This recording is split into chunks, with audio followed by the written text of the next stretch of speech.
Hello chess friends and welcome to Zarov's chess channel and welcome to our French defense series. So in this series I'm going to show you some strategical ideas, some plans, some tactical possibilities in this very nice opening. And as I mentioned in my introduction video, we'll analyze this very nice opening also from White's perspective but also from Black's perspective. And if you want to get a better understanding of this particular video, please watch my first introduction video.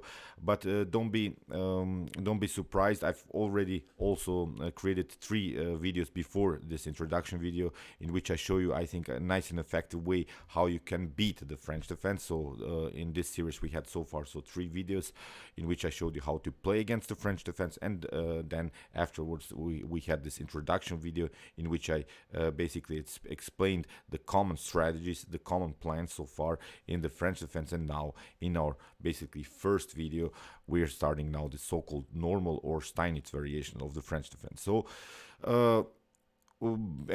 please really watch this introduction video because I'm not going to explain now everything that I've explained before. So it's very important to watch this series from number 1 to number 2, because when I used to study some openings, then of course first you start with these normal variations, maybe these classical variations, and then you get familiar with more sidelines, with more basically when the position spreads really like a tree, then you can maybe improve the position of particular sidelines. But it's really important to understand first the common positions and then maybe try to analyze some sidelines. So as I said, we have this normal or Steinitz variation.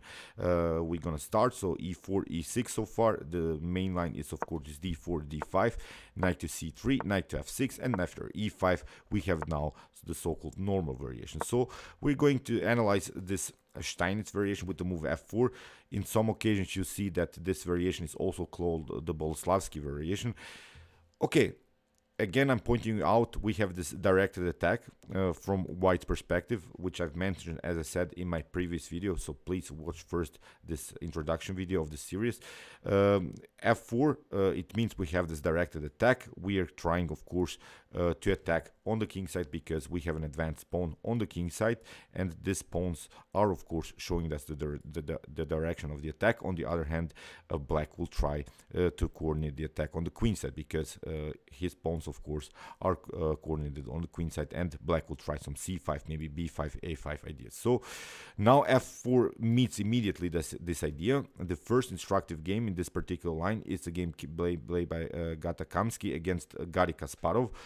Here Garry Kasparov was really crushed, I think, in this opening, and here I wanted to show you also a tactical threat sometimes that can happen to you if you face the French defense. So here after the move f4, Black, as I said, challenges the center immediately with the move c5, and now knight to f3, and we have knight to c6. The common idea of course is to simply battle here for the square d4, and we have now bishop to e3. Here queen to b6, this will be now our cornerstone of this particular video. From this point we'll analyze now some positions. So this will be I have prepared 5, I think, good games in this particular opening line. After queen to b6, the idea is obvious, of course. It's attacking immediately this weak b2 pawn, and also is challenging White further with the move d4. So how White should make progress here, I think, it's the move knight to a4. So I think it's the best way here to proceed, attacking the queen but also protecting the b2 pawn. So you should be really familiar now with this couple next moves, because after queen to a5 it's possible here to play the move c3. You shouldn't be so scared about this move b5. It's not a problem because we can simply take knight takes c5, and after knight takes c5 you have some possibilities, I think, immediately to play even the move b4. It's really a common idea here to play on this fork on the knight on the queen, but you can also, I think, even simply take here d takes c5, because again your opponent cannot take. You would have again possibilities to play the move b4. So that's why here in this particular position Black would love, of course, to play moves as b5, because as I said, Black loves to be fast on the queen side. Black loves to simply attack as fast as he can on the queen side, so b5 so far is not a possibility. So here in the game, c takes d4, and we have now b4. So this is now the main line in which black can sometimes try the move knight takes b4. But basically, if you get out of these tactics immediately, I think you have a comfortable game. Here Kamsky, I think, went out of this very, very well. Here c takes b4, we have bishop to b4. Bishop to d2, you can cover. After bishop takes d2, knight to d2, we have b6 by Kasparov. And okay, let's now evaluate the position. Black has gained 3 pawns. And of course, here has a 4 versus 1 situation. But what you should always memorize in these types of variations when your opponent sacrifices a piece on b4 is to simply stop this pawn somehow. So you should first really battle against this pawn to see how Kamsky will do it. After move bishop to d3, immediately playing a blockade against this pawn on d4. We have bishop to a6, knight to b2.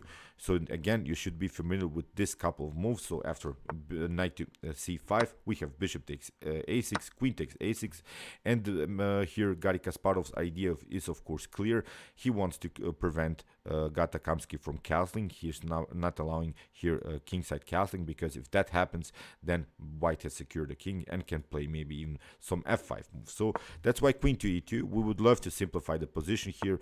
Queen to a3, and now queen to b5. I think this is really a comfortable game now after castling. Now finally, I think white has solved all of the positional problems. Here queen to e3, but now rook to f2. Here by Kamsky, simply protecting everything, keeping the position compact. Here rook to c8 was played. Even a move like knight to e4 shouldn't bother you. We can simply take again, it's another problem, but also then maybe create some checks, really attacking this king. Here the knight will come into the game through c4, because if you take with this pawn on d file, d takes e4, then this knight will come very, very active into the game. So I'm not seeing a good way how black should win this game. Here Kasparov was crushed after 34 moves, so I'm not going to explain now the whole game. All of these games that I'm using will be in the description below, so you can also analyze them from a more tactical point of view. But I think after this tactics, you see, after the move knight to b4, don't panic, nothing went wrong. You should now really find some good ways how to escape here. After c takes b, bishop to d2, keep a calm game. Here after bishop takes, knight takes b6, and now bishop to d3. You see Kamsky solved the problems and crushed really one of the best chess players, Kasparov. So again, we're starting now from, as I said, this particular position. It's after the move queen to b6. As I said, my recommendation in this classical or Steinitz variation is to play knight to f4. We have queen to f5, c3, and now we can again this move c takes d4, again b4, and here queen to c7. You can see sometimes this particular move order. Again, knight to d4, a very important move, and after knight to d4, we have bishop to d4. So I think here again white has a comfortable game. It's a game played by Negi Parimarjan against Toufighi Homayoon. Here what white has accomplished here is basically that white has brought into the game this bad bishop, which was basically this dark square bishop. In the beginning, this dark square bishop was of course blocked out by this pawn on d4, although it's developed, but still this bishop, you see, doesn't have a good activity. It's blocked out simply by its own pawns here in the center. So in this particular line, if black tries c takes d4, we can play b4 as usual, queen to c7, and now knight to d4, knight takes, and now bishop to d4. So at least we have solved some problems. Again, we can play something like bishop to d3, f5, queen to h5, kingside castling. So we are simply playing on that side where we are better. And what we have accomplished here, that we have stopped a little bit black's attack here on the queen side, because I think black's attack is a little bit splashed here. Black doesn't have now good immediate possibilities to crack the position, maybe with moves as a5, but we can, I think, even pass through with after something like a5. We could play simply b5. I think nothing went wrong. Still we have a good position. We can simply keep the position on the queen side blocked, closed. Nothing can happen, and now it's time for us to attack bishop with moves as bishop to d3 and f5. So even if black tries to trade off more pieces, maybe with moves as knight to c5, you should always evaluate this favorable trades of pieces, which I mentioned, as I said in my introduction video. Here you should always search for your bishop's activity. If we evaluate this position by bishop's activity, if black tries somehow maybe even to challenge your bishop on d4, it would be a good idea to get rid of this dark square bishops. It's not a problem, because then you continue the game with a very, very powerful light square bishop on d3, and again black is continuing the game with the bad bishop on c8. From this positional point of view, this is of course slightly advantage for white, but when your opponent is forcing a trades of pieces, so you should always evaluate the strength of these pieces. So as I said, going into an endgame maybe with the light square bishop is perfectly fine here. So even if black, as I said, tries to simplify the position, don't be so worried, even if you have to give up maybe 2 or 3 pieces, but still you have attacking possibilities with this powerful bishop to d3 idea. So here in the game, after knight to d4, as I said, bishop to d4, we have still a compact position. Here black tried bishop to e7 and bishop to d3. Simply the best move. After castling, we have knight to b8, which is also common idea to remaneuver the knight. I mentioned that also in my introduction video, that knight maneuvers are common strategical ideas in the French defense games. But if we evaluate the strength of this knight here on d7, the knight is basically out of game, so you cannot find good squares. f6 or f5, we can simply take en passant or even play f5 immediately. The problem is black doesn't want to further weaken the pawn structure in front of the king. That's the main problem. And the main strength of the French defense is basically that you have this advanced pawn. As I said, after the move e5, you have kicked away your opponent's knight on f6, and this is now the so-called position, the lack of defender position, in which black doesn't have any minor piece defenders in front of the king. Black has only the 3 pawns here in front of the king. There are, in some occasions, not in this particular example, but there are in some occasions some Greek gift tactics in which you can maybe sacrifice some with bishop takes h7, then followed with queen to h5, maybe rook to f3, and then rook to h3 would be a Greek gift tactic, which is sometimes possible. If you play similar position, please sometimes try it out, maybe calculate it very well. If I can play maybe this bishop to h7 sacrifice, so far it's not possible, but from this tactical point of view, a common tactic in the French defense is really this Greek gift attack. So here in the game, knight to b8, simply trying to improve the position of the knight and also challenging this bishop on d4. Here queen to h5, we have g6, queen to h6, and now rook to e8. Bishop to c5, that's what I meant. Please always evaluate this favorable trades of pieces. So now what white is basically doing here after the move bishop to c5 is simply to force the trades of bishops, because this bishop has, although it's blocked out, but still it has a good diagonal here. It's aiming on the square h4, and it can be used also as a defensive piece. But still, this bishop is blocked out by its own pawn on c8. So now again, bishop to c5, simply forcing a trade of basically good bishops. But now black will continue the game with the star square problems in front of the king. So very nice move here by white, bishop to c5. So b6, we have a rook to f3. As I said, sometimes the attack is simply coordinated around this h7 square, knight to d7, and now rook to h3. Very nice move, and here it was a completely winning game here for black. I'm not going to again show you the whole game. This game will also be in the description below. You can analyze maybe some tactics, some other ideas by you. You can maybe see even better lines than this in this game. But this was our main setup. As I said, after the move knight to d4, we played simply bishop takes d4, and still we have improved the position of the bishop, still have a compact position in the center, and also are threatening these ideas: bishop to d3, queen to h5, castling, rook to f3, rook to h3. So let's see now our third example. Again, we have the setup queen after queen to b6, queen to a5. So now we're playing this move c3, and now b6. It's a game played by Fabiano Caruana against Daniel Friedman. Here there is this idea. We're facing now the idea of this potential b6 move. This is a tricky move by black. Again, I'm pointing you out, these favorable trades of pieces in the French defense are really common. So the main idea about this move b6 is to force a trade of bishops, to play bishop to a6, because then black would solve basically the problem of this bad bishop on c8, and will continue with an active bishop, which still has a good diagonal. After something like bishop to e7, this bishop would aim on both diagonals, and still white will then continue the game with a bad bishop. So here you have to be careful. Don't allow this. It's really a common idea in the French defense game. So that's why here Caruana played a very nice move, bishop to d2, because after bishop to a6, we can play a very nice move c4, discoverably attacking the queen and really crack the position in the center. So very, very nice move, bishop to d2, and now c4. It really forces now black to block the queen side here with the move c4.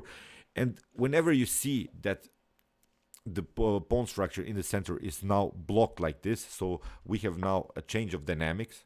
You should always realize that when that happens in the French defense game. So now it's like a switch. We have some dynamics. After the move c5, we have some dynamics, but after c4, the dynamics is off the game. So now basically it's a one-way ticket now, because now it's white that has, I think, a better flexibility to attack here on the king side with g4, f5 moves. And here in the game, Caruana played a common idea, I think, in the French defense, which is to block the queen side where we're weaker. This b4 move blocks, I think, the whole queen side, solves all of the positional problems on the queen side. b4 after knight takes b4, again, this sacrificing idea. But even if black takes c takes b3, a takes b3 is perfectly fine here. Still, we're having this possibility to play c4, but the main issue now is that we are basically challenging now really black center with this potential c4 move. Maybe even if this strat wouldn't be present too, I just wanted to imagine that this strat is not here, that we are attacking the queen. If we could just imagine the position after potential c4, then we would create really a pawn storm, because then the threat would be simply to play c takes d5, and after e takes d5, we'll get our goal here to play the move f5.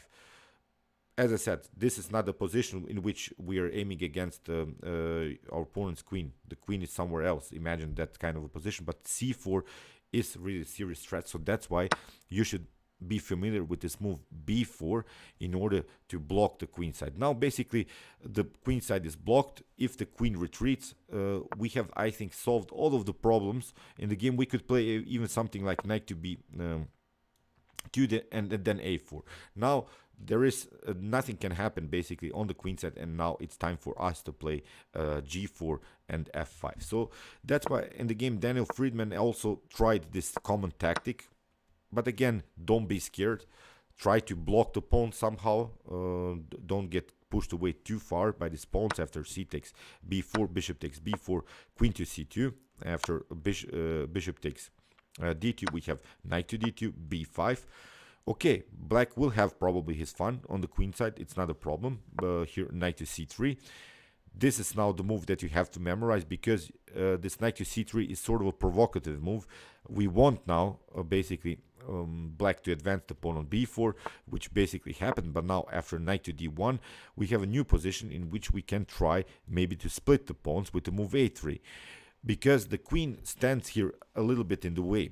Black would love to play something after move a3. Black would love to play the move a5 and then again connect the pawn chain. But so far it's not possible, because after knight to d1, you see we have knight to f3, first protecting the pawn, castling, and now a3. a5 is not a possibility because we'll simply take. A takes b4, then again black is forced, let's see now the possible continuation. After a5, a takes b4, queen to b4 has to be played because after a takes b4 the rook is hanging. So you should be also familiar with this common tactics on the a file. Tactics sometimes happen also on the a file when we have this dynamics, when we have some potential trades of pawns. So that's why it's a very common thing to realize this idea. So here after the move a takes b4, queen takes b4 would be a must move. But again, okay, black has now two advanced pawns, which isn't a problem because they're not connected. So what you shouldn't allow is to get your opponent these two pawns connected. So if these pawns maybe get on c4 and b4, then it could be a problematic position for white. So that's why you see we went a little bit too far, but I really wanted to analyze this French defense really move by move in order to explain you. So a3, again, sort of a provocative move, which forces now black to play the move b3, but now after queen to d2 we can play on a common blockade. h4 was played by Fabiano, here knight to b8, and now you see we created with this knight the potential blockade on c3. So how to handle pawn storms? This is the main idea, how to handle pawn storms. It's simply to block them. Never allow these pawns to advance and try to really create sort of a blockade against these two pawns. Although they are far advanced, but still they cannot move further. It's basically game over here for white because Fabiano defended well after this piece sacrifice. And now it's time for us to attack. a5, we have h6.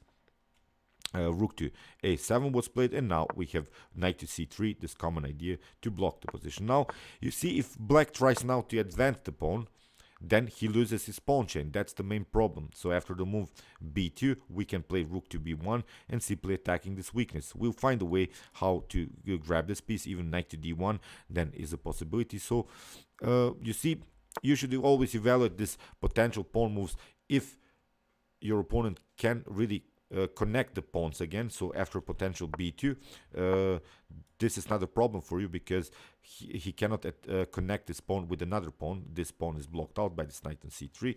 So that's why here Daniel Friedman tried knight to c6, and now we have rook to d1, rook to f7, and now Fabiano took.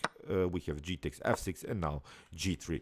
Again, I'm not going to show you the whole game. This is playable for white, of course. We have now cemented our position. Now it's time to play bishop to g2, castling even, and maybe even try to sneak in somehow with the queen, because this is also a very nice advanced pawn. Many tactical and strategical ideas for both sides, but I think at least after this bishop sacrifice, white has solved this positional problems on the queen side.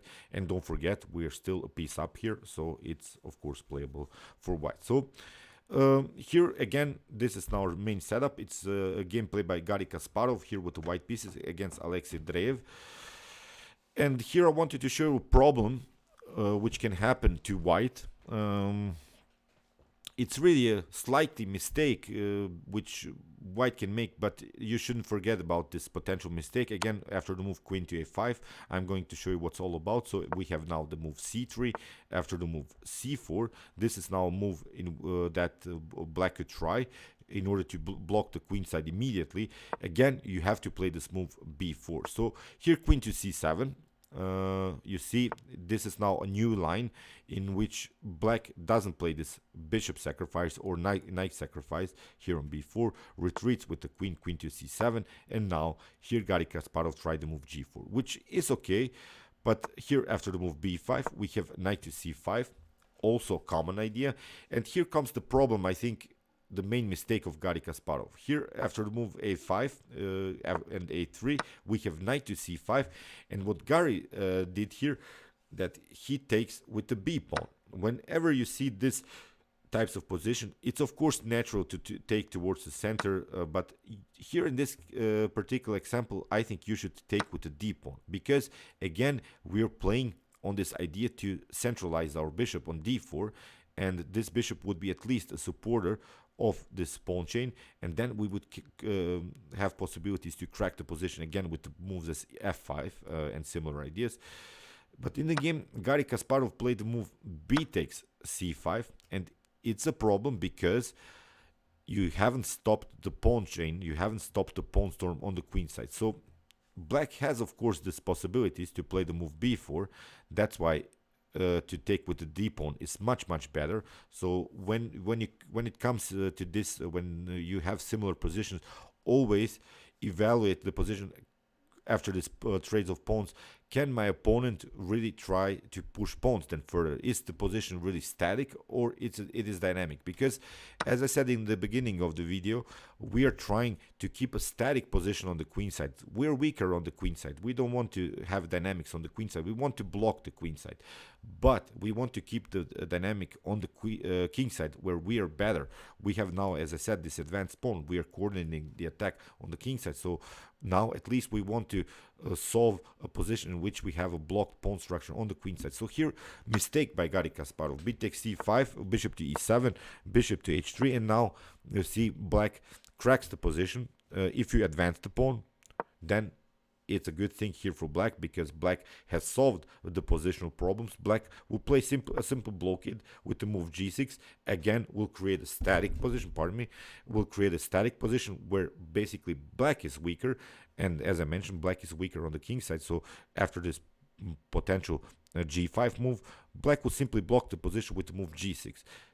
And it's game over here, I think, for black, because the only flexibility now in this particular position is on the queen side, where black will probably find a way to push the pawn on b4. So that's why in the game here, after the move h5, Garry takes, rook takes h5. And again, I'm pointing out these tactical problems here. If you could just imagine, let's play some dubious move, queen to c2. If black again challenges the pawn with the move h5, the problem is for white that you cannot connect the pawn chain, because you would love to do that, because there are also some tactical threats now on the h file. So in these battles of pawns, you should always see these tactical threats on these files when the pawns are traded off, when some pawns are off the board. Is something happening on the a file? Are my rooks endangered? So here in the game, after the move bishop to e7, as I said, bishop to a3. What we should note is also about this position, I think, is that black is and white are still with the king in the center. So as I said also in my introduction video, don't be surprised if your opponent stays with the king in the center. We have really some possibilities to stay sometimes with the king in the center, because the center is blocked. So basically it's very hard for both sides somehow to split the pawns here in the center and attack the king. So basically both sides are simply relying on this opposite side attack game. So as I said, black here on the queen side, white here on the king side. So here after the move bishop to h3, you see now the problems that Garry Kasparov has in the position. After the move h5, we have g takes h5, rook takes h5, attacking the bishop, bishop to g4. Not a problem, because we can simply retreat, rook to h8, and here after the move h4, again, in some occasions you see that black will simply create a blockade with this potential g6 move. But here black tried, I think, a great move, rook to b8.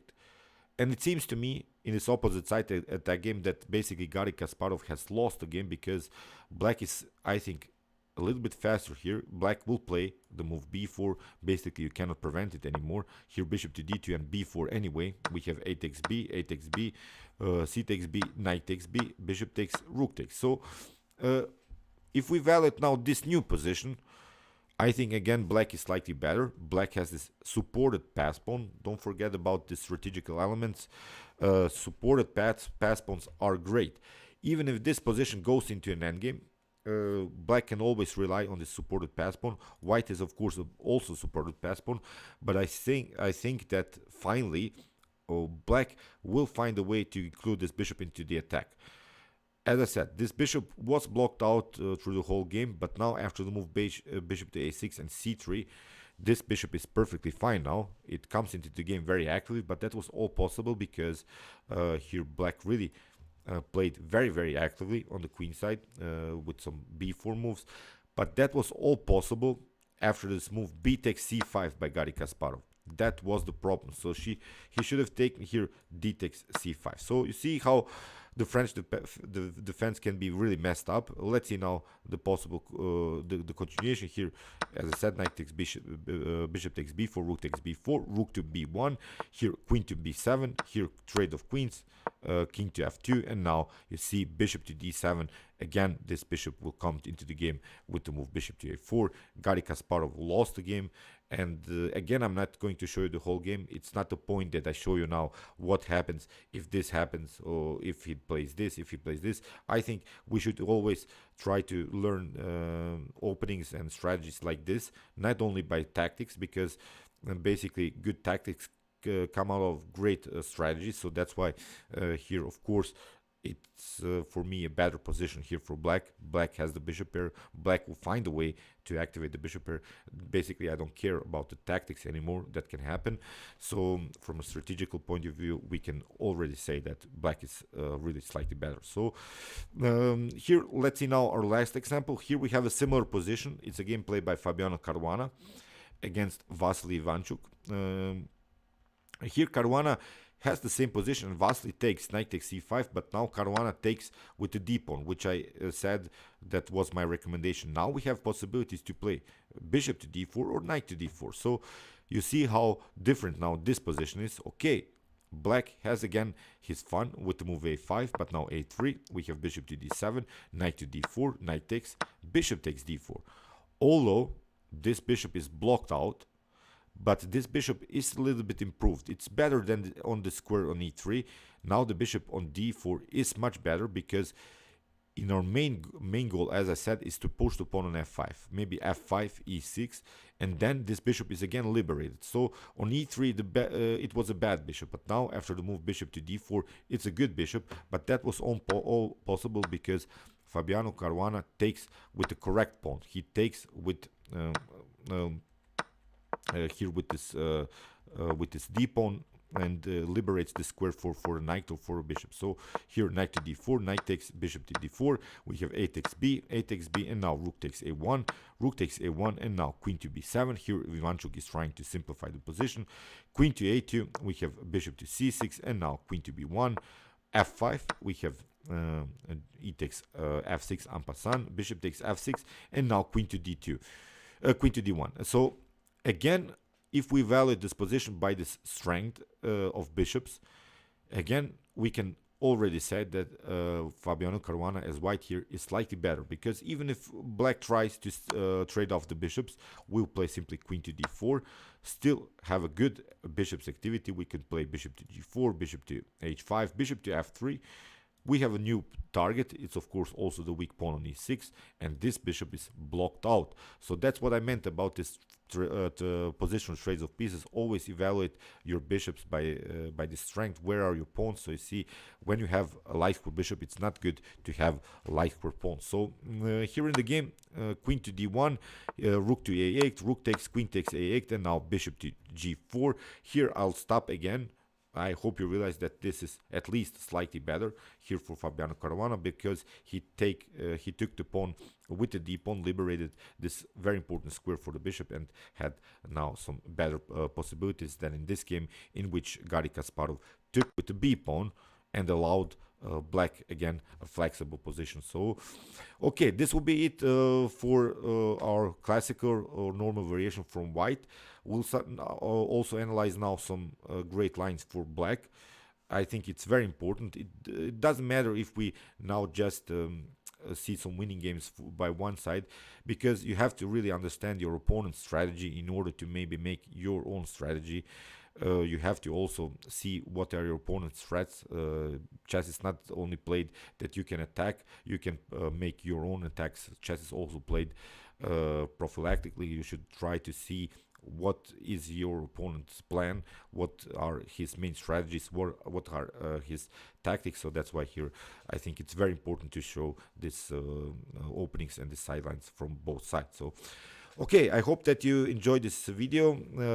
Meanwhile, you can watch my other French defense series so far that I've analyzed, and you can also watch my King's Indian videos, in which I show you a very nice and effective way how to play against d4, and you can also watch my hyper accelerated Dragon Sicilian defense series videos, in which I show you a very nice and effective way how to play against e4. So you can also subscribe to my channel if you like this content.